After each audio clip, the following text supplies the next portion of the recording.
vamos estudar hoje uma das doutrinas da nossa igreja em relação ao fim do mundo, o milênio. Queria convidar você a abrir a sua Bíblia no livro de Apocalipse, capítulo 20. Eu tenho 3 objetivos com a mensagem dessa noite. Primeiro é a gente compreender um pouco a respeito desse desfecho do grande conflito. Segundo, é a gente confiar um pouco mais nos propósitos divinos, no comando que Ele tem em todos os projetos, em todos os acontecimentos dessa terra. E o terceiro, a gente conhecer o castigo dos ímpios e a recompensa dos salvos. E com isso a gente quer enfatizar a importância da gente tomar uma decisão. Essa é uma semana, em toda a América do Sul, uma semana de decisão. As pessoas são convidadas a entregar a vida a Jesus, porque estamos chegando no final do ano, e sempre no final do ano a gente faz propostas, né? Quero emagrecer, quero fazer exercício, quero economizar. E final do ano também é época da gente fazer propostas espirituais. Então essa semana de decisão vem com esse objetivo. Ao longo da história, nós temos sempre pessoas que se aproveitaram da mensagem bíblica para causar medo e terror em outras pessoas.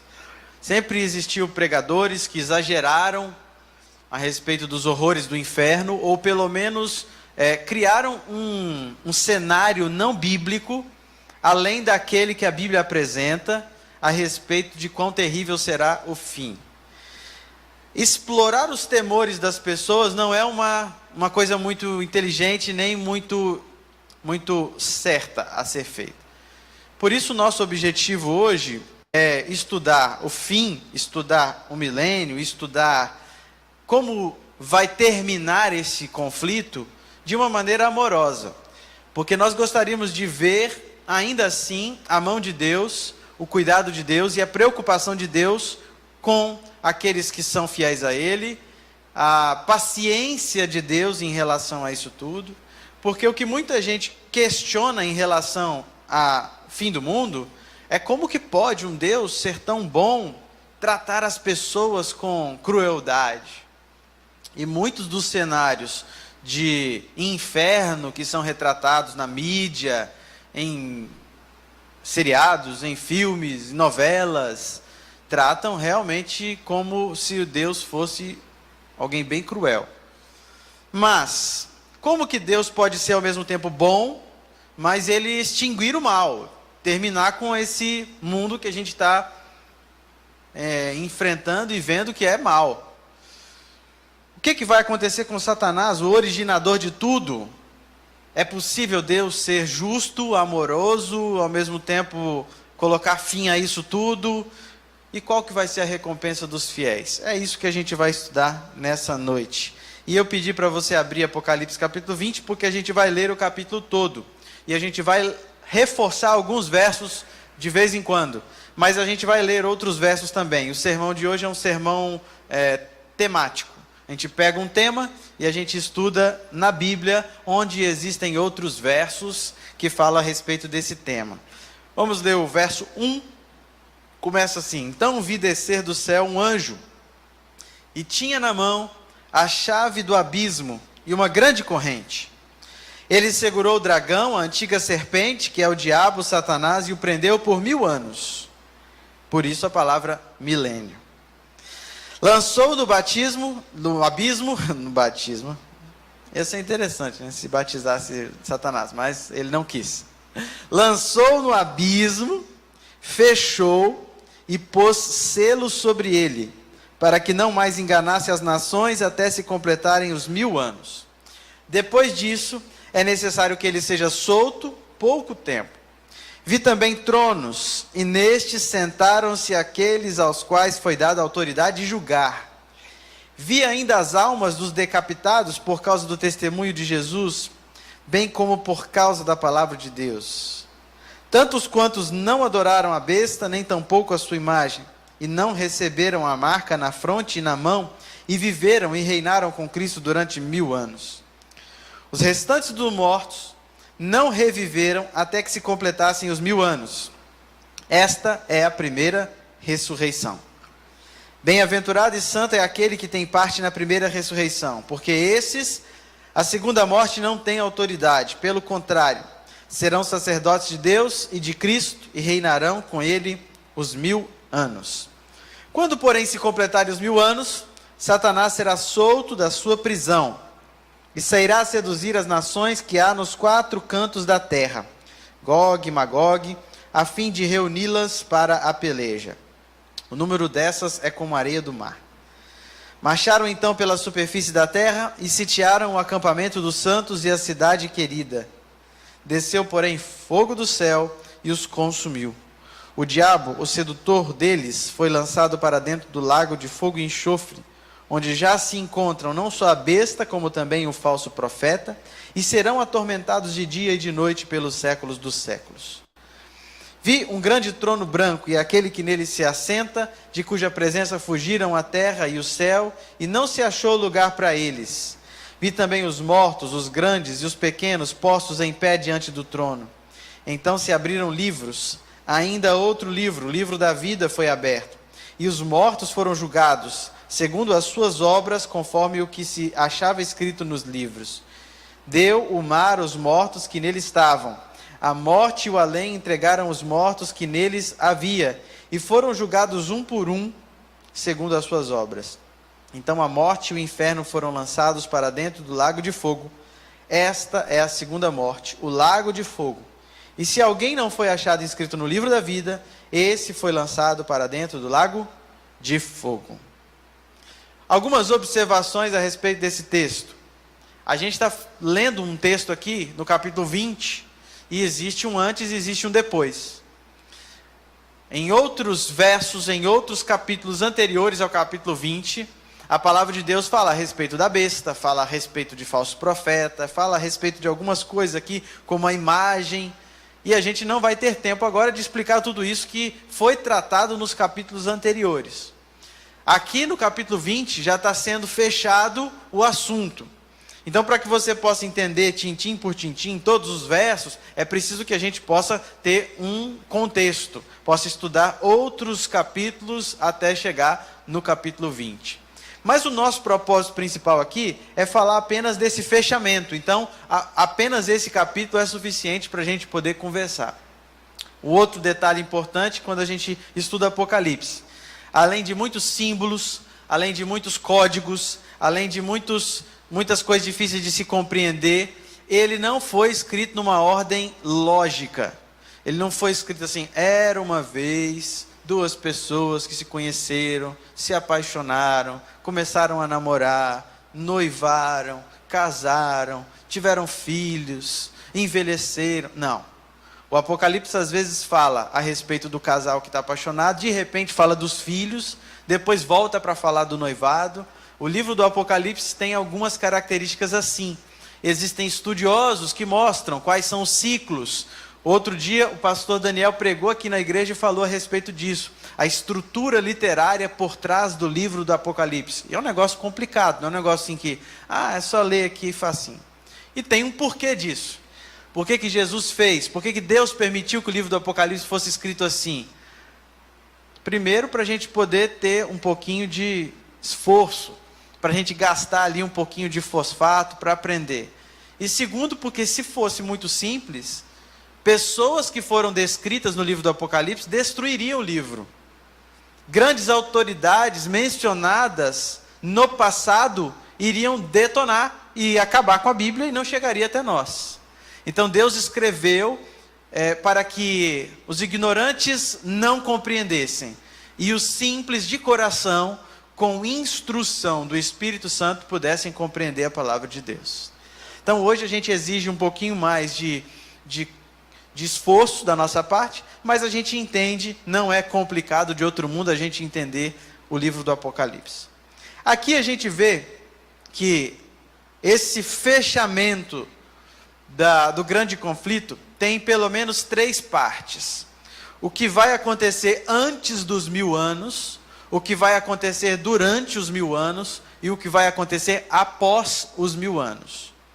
Essa doutrina do milênio, ela é chamada de milênio, mesmo não tendo a palavra milênio na Bíblia, justamente por causa disso. Porque parece que estes 1000 anos, este milênio, é muito importante no fechamento do grande conflito. Tem coisas importantes que acontecem antes, tem coisas importantes acontecendo durante, tem coisas importantes acontecendo depois desse período de 1000 anos. Aqui em Apocalipse capítulo 20, a gente tem um trechinho de cada uma dessas partes. E a gente vai pegar outros versos da Bíblia para poder complementar o nosso conhecimento a respeito disso. Vamos por partes. Primeiro, o que vai acontecer antes do milênio? O que vai acontecer antes do milênio? Com Satanás, com os santos, com aqueles que são obedientes a Deus, com aqueles que não são obedientes a Deus. O que vai acontecer? Vamos começar com os que são obedientes a Deus. Aqueles que buscam ter uma vida de acordo com a vontade de Deus. Quando a gente fala santo, a gente não está falando de gente perfeita, mas de gente que está entregando a vida para Jesus e que está confiando nos méritos de Cristo. O que vai acontecer com essas pessoas? A gente leu aqui no verso 6 que haverá uma ressurreição. Então a gente já tem uma dica com aqueles que morreram e estavam fiéis nos caminhos de Deus. Aqueles que morreram e estavam fiéis nos caminhos de Deus, eles vão ser ressuscitados numa primeira ressurreição. A Bíblia também nos diz em 1 Tessalonicenses capítulo 4, se você quiser voltar um pouquinho aí, quiser nos acompanhar, você é bem-vindo. 1 Tessalonicenses capítulo 4, verso 16, fala que o Senhor, dada a sua palavra de ordem, ouvida a voz do arcanjo, ressoada a trombeta, descerá dos céus, e os mortos em Cristo ressuscitarão primeiro. E aqui já tem uma dica para falar a respeito dos santos que vão estar vivos. O verso 17 fala assim: depois nós, os vivos, os que ficarmos, seremos arrebatados juntamente com eles entre as nuvens, para o encontro com o Senhor nos ares, e assim estaremos para sempre com o Senhor. Então, o que vai acontecer com os santos? O que vai acontecer com aqueles que estão buscando ser obedientes a Deus? Se eles já tiverem descansado, se eles já tiverem morrido, Deus vai, com o poder da sua voz, trombeta, vai levantar essas pessoas, vai ressuscitar, vai trazê-las à vida de novo. Aqueles que estiverem vivos na ocasião vão ser transformados e também vão ser arrebatados. E quando a gente fala essa palavra arrebatados, a gente lembra de algumas ideias que circundam a mídia a respeito de arrebatamento. E eu queria abrir a sua Bíblia, queria que você abrisse a sua Bíblia em Mateus 24, 31, para a gente poder entender como vai funcionar esse arrebatamento. Apesar de muita gente achar interessante a ideia de um arrebatamento secreto, a Bíblia em Mateus capítulo 24, capítulo 25, e nós vamos ler alguns versos aqui, vocês vão ver que ela fala de um arrebatamento não secreto, bem à vista de todos. Mateus 24, verso 31 é o primeiro verso que a gente vai ler. Diz assim, na minha versão aqui, fala assim: e ele enviará os seus anjos com grande cangor de trombetas, os quais reunirão os seus escolhidos dos 4 ventos, de uma a outra extremidade dos céus. Capítulo 25, verso 31. Quando vier o Filho do Homem, na sua majestade, todos os anjos com ele, então se assentará no trono da sua glória, todas as nações serão reunidas em sua presença, e ele separará uns dos outros, como o pastor separa dos cabritos as ovelhas, porá as ovelhas à sua direita, mas os cabritos à sua esquerda. E verso 34 diz: então dirá o rei aos que estiverem à sua direita: vinde, benditos do meu Pai, entrai na posse do reino que vos está preparado desde a fundação do mundo. Existe um outro verso que eu não vou pedir você para abrir, mas eu vou ler, Marcos capítulo 13, verso 26, fala assim: então verão o Filho do Homem vir nas nuvens do céu com grande poder e glória. Ele enviará os anjos, reunirá os seus escolhidos dos 4 ventos, da extremidade da terra até a extremidade do céu. O que é que todos esses versos aqui têm em comum? Não me parece uma coisa secreta, não me parece uma coisa sutil. A Bíblia é clara em dizer que quando nós subirmos para o céu, vai ser uma coisa para todo mundo ver. em todas as extremidades da terra. Todas as pessoas vão notar. Vai ser claro e evidente que alguma coisa está acontecendo no céu. Os anjos cantando, Jesus aparecendo e pessoas de todas as partes sendo reunidas e subindo. Não é uma coisa que vai acontecer que você está ali e de repente, cadê fulano? Não sei. Subiu. Deve ter ido para o céu. A Bíblia não faz nenhuma alusão a esse tipo de coisa. Existe um verso na Bíblia que fala que um será deixado, o outro será levado. Mas a ênfase naquele verso é no sentido de que você menos espera, aquela pessoa que você acha que vai estar no céu, ele vai ser deixado. Você vai descobrir lá no céu que pessoas que estavam com você, trabalhando, do seu lado, e você confiava, achava que era uma pessoa acima de qualquer suspeita, ela não vai estar no céu. Seja como for, nós temos aqui, voltando ao nosso tema em Apocalipse capítulo 20, nós temos o que acontece com as pessoas que são justas antes dos 1000 anos. Se estão mortos, ressuscitam, se estão vivos, são transformados, e todos sobem para o encontro com o Senhor Jesus nos ares. Repara bem isso, Jesus não encostou aqui nessa terra ainda, ele apareceu no céu e a gente foi quem subiu. Vamos agora ver o que vai acontecer com as pessoas que estão ímpias, as pessoas que não querem nada com Deus. A gente já viu em Apocalipse capítulo 20, verso 6, que vai ter 2 ressurreições. E aquela passagem falou assim, os justos, os santos, vão ressuscitar na primeira. Isso quer dizer que vai ter o quê? Uma segunda. E nessa segunda, vai ser trazido à vida aqueles que são ímpios, que não querem nada com Deus. Não é a hora dela ainda, não é a hora dessa ressurreição ainda. Mas a gente já sabe que os ímpios mortos não vão ver Jesus voltando. Os ímpios mortos vão continuar mortos. Agora, os ímpios vivos terão alguma surpresa. Apocalipse capítulo 6 fala a respeito disso, e nós vamos ler também Tessalonicenses 2. Apocalipse capítulo 6, verso 16 e 17, fala assim: disseram aos montes e aos rochedos, caí sobre nós. Apocalipse 6, 16. Escondei-nos da face daquele que se assenta no trono da ira do Cordeiro, porque chegou o grande dia da ira deles. E quem é que pode suster-se? E 2 Tessalonicenses, capítulo 2, no verso 8.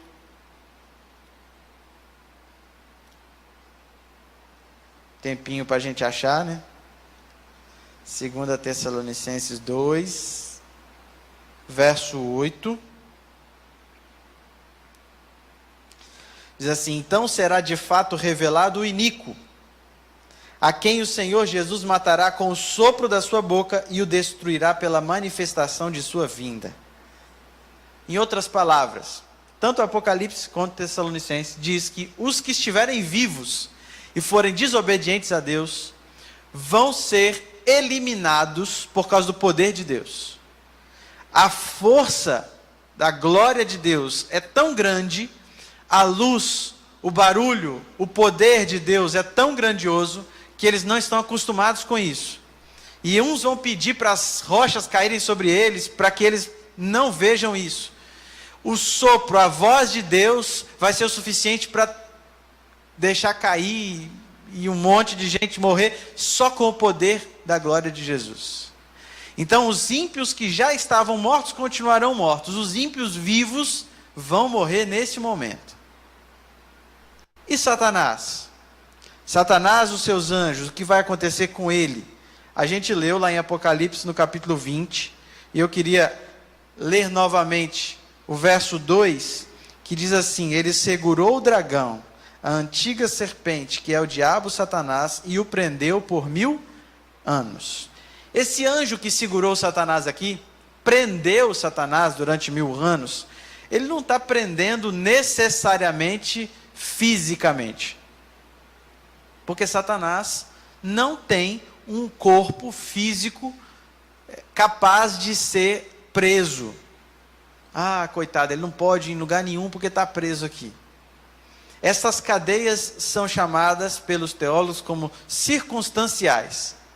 As circunstâncias mostram para ele que ele está preso. Porque ele vai estar no mundo onde os justos terão ressuscitado e sido transformados e levados para o céu.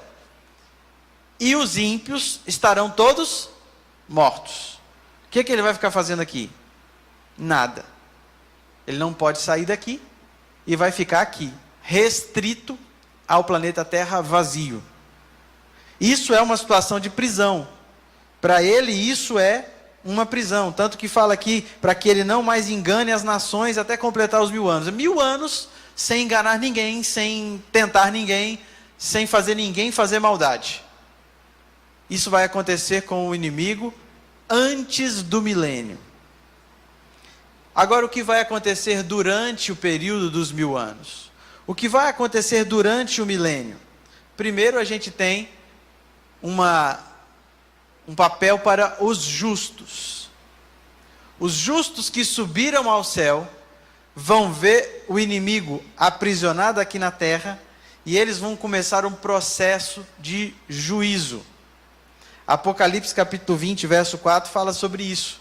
Fala que tinha tronos, eles se assentaram e eles tinham autoridade para quê? Julgar. E sabe quem estava ali presente naquele momento? Pessoas que tinham sido decapitadas, mortas, perseguidas, mártires. Pessoas que deram a vida por Jesus vão estar ali naquele momento. É como se Deus estivesse falando através dessa passagem aqui, falando assim: finalmente vai ser feita justiça para aqueles que foram injustiçados por causa da palavra de Deus. A gente quase não enfrenta injustiça. O máximo que a gente enfrenta hoje em dia é alguém virar a cara, falar: você é fanático. Mas durante muitos anos, pessoas deram a vida por Cristo Jesus. Durante muito tempo, pessoas correndo o risco de morrer, copiaram a Bíblia para que ela chegasse até nós. E essas pessoas vão ver, vão enxergar a justiça sendo feita neste momento. Os seus decapitores, pessoas que perseguiram, elas vão finalmente entender, vão compreender. As injustiças que a gente enfrenta nesse mundo, e que a gente fala: eu espero que Deus faça justiça, mas aqui na terra a gente não vai ver essa justiça. Um dia a gente vai ver. Um dia Deus vai fazer justiça para todos nós. 1 Coríntios capítulo 6 também fala sobre isso. Eu não vou ler, mas no capítulo 6, verso 2, Paulo escreve para os irmãos de Corinto e fala assim: irmãos, vocês não estão conseguindo resolver briga entre vocês. Vocês não estão sabendo que quando Jesus voltar, vocês vão ser juízes? Vocês precisam desenvolver essa habilidade de resolver problemas, de julgar, de solucionar intrigas. Porque um dia nós vamos julgar todas as pessoas. Esse julgamento que a gente vai ter com os justos no céu, não é necessariamente um julgamento para dizer quem deve estar lá no céu ou quem não deve. Por quê? Porque quem deve estar lá no céu já vai estar lá. Concorda comigo? Quem não está lá, automaticamente já foi condenado. Este é um juízo chamado de comprovação. O juízo de investigação, a parte que tem que ser feita para saber se a pessoa está buscando o correto ou não, se está buscando a Deus ou não, isso vai ser feito pelo próprio Deus. E nós vamos comprovar, nós vamos conferir. Nós vamos encontrar talvez lá alguma pessoa que você vai dizer: essa pessoa está aqui. Vou dar um exemplo. Isaías foi morto, e a tradição indica que ele foi cerrado ao meio, dentro de um tronco de uma árvore. E a Bíblia conta que o rei da época, que era ímpio e perseguiu Isaías, se arrependeu. E pode ser que ele esteja lá e encontre de cara com Isaías. Isaías vai olhar: Senhor, tem certeza que ele está aqui? Devia estar aqui? É isso mesmo? Estevão, Estevão foi apedrejado. E quem estava segurando a capa de todo mundo que estava mandando pedra? Saulo. E quando Estevão levantar no céu, olhar e falar: esse camarada está aqui. E todo mundo ainda vai estar em volta, né? Falando assim: oh, eu queria tirar uma foto com você. Mais famoso que o Estevão. Surpresas que a gente vai encontrar lá. Por isso esses 1000 anos vão ser de comprovação. Comprovação positiva e comprovação negativa. Porque a gente vai descobrir gente boa que não vai estar lá. Não é possível. Aquele fiel, aquele pastor, aquele padre, aquele presbítero, aquele líder religioso, aquela pessoa caridosa, a gente vivia falando dela, citando versos, frases dela. Talvez a gente vai ter surpresas negativas lá no céu. E esse juízo é um juízo de investigação antes do milênio, de comprovação durante o milênio e o juízo de confirmação depois. O juízo de execução. Porque Deus vai então dar a retribuição aos ímpios e a recompensa para os santos. Até aí nem começou ainda o céu para a gente. Olha que benção. Esses 1000 anos que a gente vai passar lá, a gente não chama de céu. É 1000 anos de trabalho duro que a gente vai ter para comprovar isso tudo. Depois vai começar a eternidade. Agora, o que vai acontecer com os ímpios? Apocalipse capítulo 20, verso 5, fala que eles vão ficar aqui mortos até completar os 1000 anos. E a terra? Como vai ficar a terra durante esse período? A Bíblia diz, tanto Apocalipse capítulo 20, verso 4, verso 5, quanto Jeremias, de que a terra vai ficar desolada. Eu vou ler para vocês Jeremias capítulo 4, verso 23. Jeremias capítulo 4, verso 23. Diz assim: olhei para a terra e ei-la sem forma e vazia, para os céus e não tinham luz. Olhei para os montes e eis que tremiam e todos os outeiros estremeciam. Olhei e eis que não havia homem nenhum e todas as aves dos céus haviam fugido. Olhei ainda e eis que a terra fértil era um deserto, e todas as suas cidades estavam derribadas diante do Senhor, diante do furor da sua ira. A ira do Senhor contra o pecado e contra o mal vai ser tão grande que vai destruir tudo. Mesmo Jeremias no capítulo 25, verso 33, fala assim: os que o Senhor entregara à morte, naquele dia se estenderão de uma a outra extremidade da terra, não serão pranteados, nem recolhidos, nem sepultados, serão como esterco sobre a face da terra. Os ímpios que morreram com a glória de Deus, ficarão sem velório, sem enterro, vão ficar como esterco na face da terra, durante 1000 anos. E então, depois que se concluir esse julgamento, depois que passar esse período de 1000 anos, de tortura para Satanás em ficar aqui sozinho, confirmação de todos os justos, vai acontecer coisas após esse milênio. E aí vem a segunda ressurreição, que também a gente viu em Apocalipse capítulo 20. Apocalipse capítulo 21, verso 2, fala deste momento. Vamos ler? Apocalipse 21, verso 2, fala: vi também a cidade santa, a nova Jerusalém, descia do céu da parte de Deus, ataviada como uma noiva adornada para o seu esposo. Lembra que eu falei que quando Jesus volta, a gente sobe? Até esse momento aqui, Jesus tinha vindo sozinho, não tinha vindo com cidade, nem nada. E aí a gente agora, que está lá com Deus, a gente desce junto com a cidade. E aqui está falando que é uma cidade linda, está ataviada como se fosse uma noiva, toda arrumadinha. Os justos então vão descer junto com Jesus neste momento para a terra. Vai ser a segunda volta de Jesus, né? A terceira vinda. Ele veio como uma criança Ele veio para buscar os santos e agora ele está vindo para colocar um ponto final na maldade e no mundo, no mal, no pecado. O que vai acontecer nessa hora com os ímpios? Individualmente. No capítulo 20, verso 5, a gente leu que os mortos não reviveram até completar os 1000 anos. Agora, quando se completa esses 1000 anos, os mortos ímpios ressuscitam. E o que é incrível, eles ressuscitam pelo poder de Deus. Mas Satanás vai se aproveitar deste momento, vai aparecer para eles e vai dizer: eu ressuscitei vocês. Com o meu poder, acabei de levantar todos vocês, e eu acho que o nosso exército é muito maior, e a gente pode invadir aquela cidade de ouro ali. O que vocês acham? Grandes generais, grandes estadistas, autoridades, pessoas maldosas, vão ressuscitar do jeito que morreram. Vão ressuscitar com pecado, não vão ressuscitar transformados, como a Bíblia diz que será a primeira ressurreição. E eles vão ressuscitar neste momento.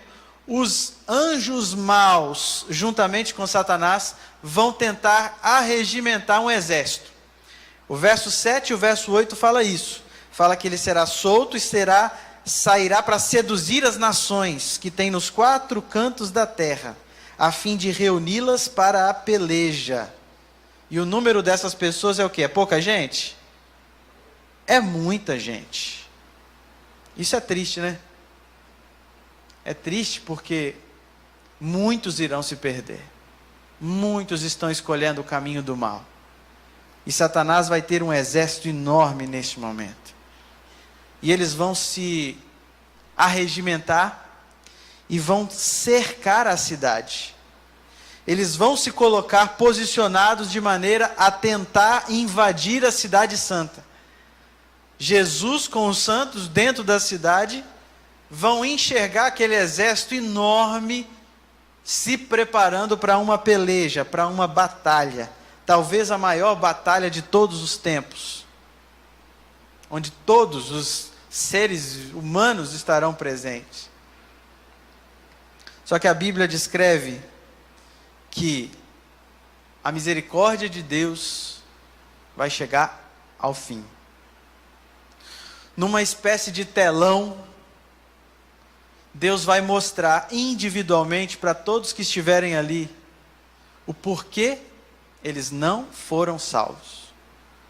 Todas as tentativas que Deus fez de influenciar, todos os recados que Deus mandou, todos os convites que Deus mandou, e a pessoa vai entender que Deus é justo, e ela está ali com razão. Diz a palavra de Deus que todo joelho se dobrará diante de Jesus nesse momento. E até Satanás, com a força do argumento de Deus, vai se ajoelhar diante de Jesus. Ele vai reconhecer que Deus foi santo, foi justo, foi correto, deu tempo para que todos pudessem decidir. E os ímpios cercam a cidade, mas eles são destruídos. Apocalipse capítulo 20, verso 10 e verso 15 fala a mesma coisa. Está vendo como no verso 10 e verso 15 não tem nada a ver uma coisa com a outra, né? Mas é o mesmo momento. Verso 10 fala assim: o diabo, o sedutor deles, foi lançado para dentro do lago de fogo e enxofre, onde já se encontram não só a besta, como também o falso profeta. Serão atormentados de dia e de noite pelos séculos dos séculos. E o verso 15 fala dos seres humanos que não foram achados no livro escrito no livro da vida. Eles são lançados para dentro do lago de fogo. Esse lago de fogo e enxofre não foi preparado para os seres humanos. Não foi intenção de Deus que os seres humanos estivessem ali. O diabo originou o mal. Ele tinha esse destino certo. Mas o lago de fogo e enxofre, preparado para Satanás e os seus anjos, vai ser usado pelos seres humanos. Todos serão destruídos. Mas a Bíblia não encerra falando desse momento triste. A Bíblia não encerra falando de um Deus que coloca fim a tudo e mata todos que não querem seguir Ele. A Bíblia fala a respeito de uma renovação. A Bíblia fala que este fogo vai purificar, vai limpar a terra, vai consumir a terra inteira para que seja renovada a terra. E Apocalipse 21 fala dessa cidade que está descendo, e olha só o que diz o verso 3. Então, ouvi grande voz vinda do trono, dizendo: eis o tabernáculo de Deus com os homens. Deus habitará com eles. Eles serão povos de Deus, e Deus mesmo estará com eles. Lhes enxugará dos olhos toda lágrima. A morte já não existirá. Já não haverá luto, nem pranto, nem dor, porque as primeiras coisas passaram. E aquele que está sentado no trono disse: eis que faço novas todas as coisas. E acrescentou: escreve, porque essas palavras são fiéis e verdadeiras. A terra totalmente renovada e limpa recebe a cidade santa que desceu. E tudo aqui é renovado. Aqui começa a nova terra. Tem muita gente que pensa que lá no céu a gente não vai chorar, mas lá no céu a gente vai chorar. Porque Jesus falou que vai enxugar as lágrimas aqui na nova terra. Quando a gente chegar no céu, a gente começar a comprovar que pessoas queridas ainda não se salvaram e não tem mais chance, nós vamos ficar tristes. Mas passados 1000 anos, nós vamos voltar aqui para essa terra. Nós vamos ver que foi feita a justiça. E nós vamos ter as nossas lágrimas enxutas por Deus. E nós vamos viver a eternidade na presença de Deus. Deus faz novas todas as coisas. Todo traço de pecado, de maldade, de ruindade, de dor, vai chegar ao fim. E o mundo volta a ser como Deus queria originalmente. O mundo volta a ser perfeito, pleno. Não tem mais pecado, nem morte, nem dor. Tudo está desaparecido para sempre. Quando essa cidade santa descer e começar esse período da nova terra, quando você imagina essa situação, você se imagina dentro da cidade santa? Ou você se imagina do lado de fora da cidade santa? Quando você ouve essa história, quando você ouve esse relato, você pensa que vai estar perto de Satanás e seus anjos ou perto de Jesus? O meu desejo é que você esteja visualizando essa história toda, imaginando você e sua família do lado de dentro da cidade santa. Eu gostaria muito que naquele dia a gente estivesse do lado de dentro. Mas se você hoje não tomar uma decisão por Jesus, naquele dia não vai ter chance. Quem está dentro, está dentro. Quem está fora, está fora.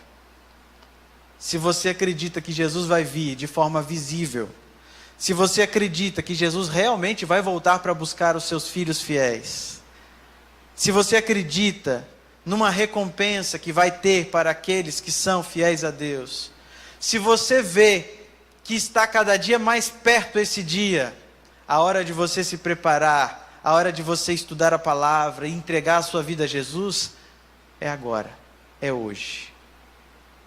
Um dia nós podemos nos arrepender, mas não vai ter mais chance. Por isso o meu convite para você hoje é que você entregue o seu coração para Jesus.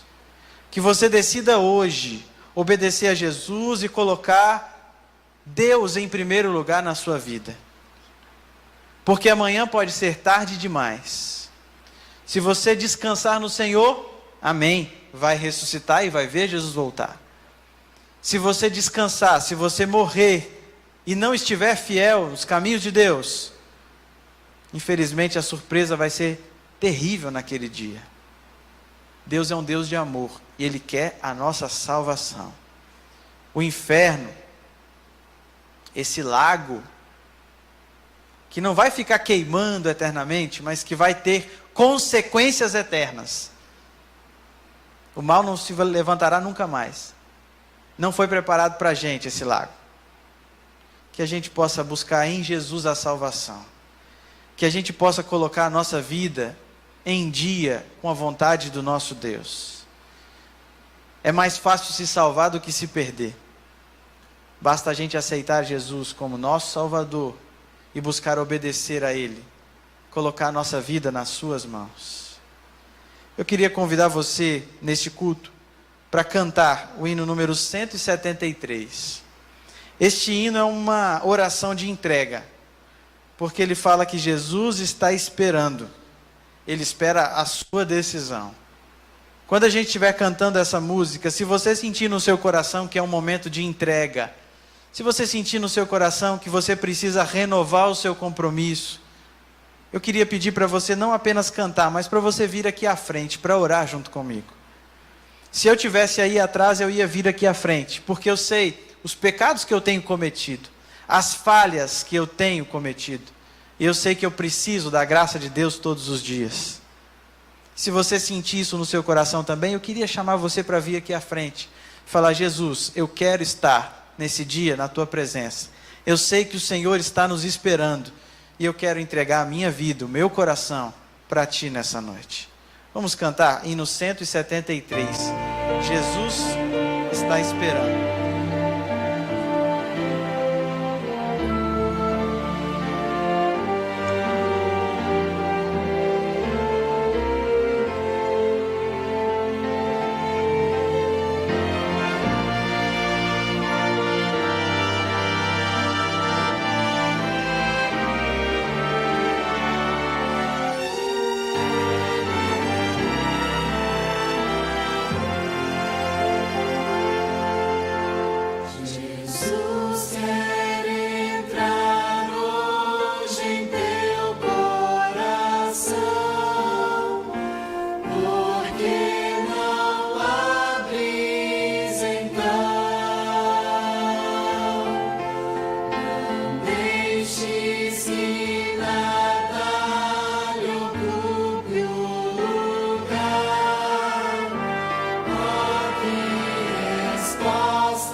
Se você que nos assiste pela internet tiver também entregado nesse momento o seu coração a Jesus, feche os seus olhos e vamos orar juntos.